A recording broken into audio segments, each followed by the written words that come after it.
How could a person visualize something that they've not yet seen, like a mate that they would like, or a child they would like to give birth to, or a kind of work that they've never seen, a vocation? Again, it is important to begin somewhere.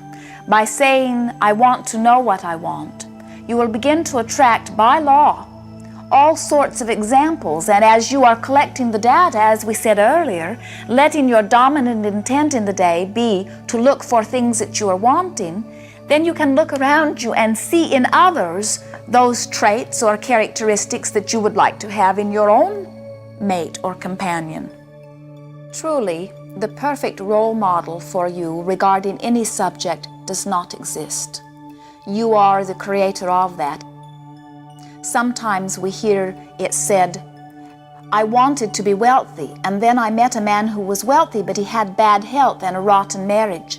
And so then I decided that prosperity brings rotten marriages and bad health. And so I no longer wanted prosperity. And we say, collect the prosperity data if you want it, and leave out the bad health and the bad marriage. So you can piece together the characteristics of the mate or the child or the work that you'd want. And that is really the point of the workshop. It is a place where you can go undistracted, where you begin to formulate pictures in your mind. So it doesn't have to be something that's already been ever. It has to be just what you want. And as you are working in your workshop, you will find that in most cases it will not come to you instantly. You will know when you are clear, when you feel excited. Have you ever been working on a project and you thought about it? You thought about it quite a lot, and suddenly you say, I have a good idea.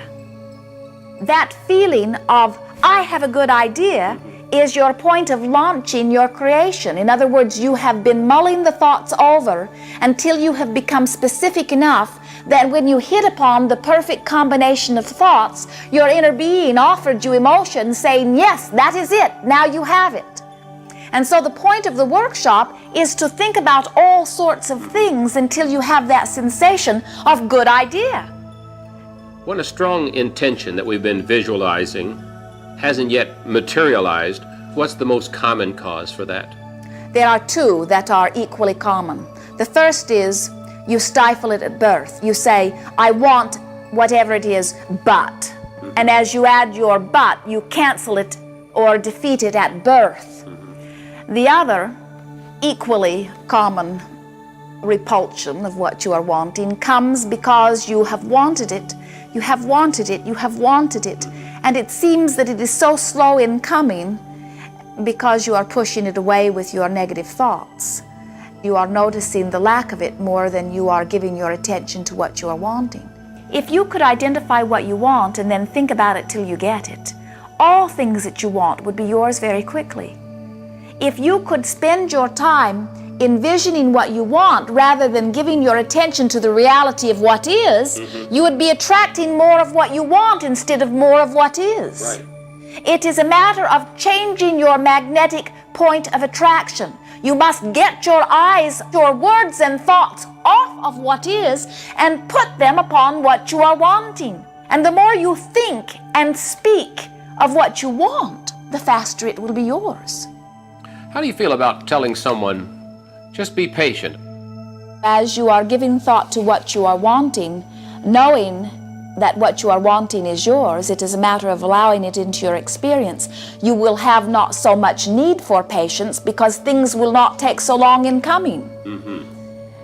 In some ways, patience is a resignation to slow creating, and we are not very excited about that, for we know that when you want it, and you will find your joy from having it as soon as possible. Well, it's easy to take a step beyond where we are and do more than what we're doing, be more of what we are, have more than what we have, but how about what we call a quantum leap? In other words, something almost beyond anything that you've ever seen before to create something like that. Good. Now you've hit upon the key. The reason it is easier for you to take those small steps forward is because it is easy for you to acknowledge the beliefs that you hold and stretch those beliefs just a little bit. You are not changing the beliefs, you are just expanding them a little bit. Where a quantum leap often means you must release your belief and adopt a new one. Quantum leaps are not achieved by enhancing the belief or allowing part of the equation. Quantum leaps are achieved by enhancing the wanting part. Would you not agree that that mother who lifted the automobile from her child experienced a quantum leap? Yes. If she had been in a gymnasium, it would have taken a very long time, little by little, to convince herself she could pick up something that heavy. But her wanting accomplished the quantum leap. And tell me one more time, how do we fan that wanting? Put your thoughts upon what you think you want. By law of attraction, more information, more data, more circumstances will be drawn. You see, it is a natural process that when you look at what you want, you will feel powerful, positive emotion. So it is a matter of holding your thoughts upon what you want until that powerful emotion comes forth. Go to the places where the things that you want are. Put yourself in that position of feeling wonderful. And as you are feeling good, all things that by your estimation are good will begin coming into your experience.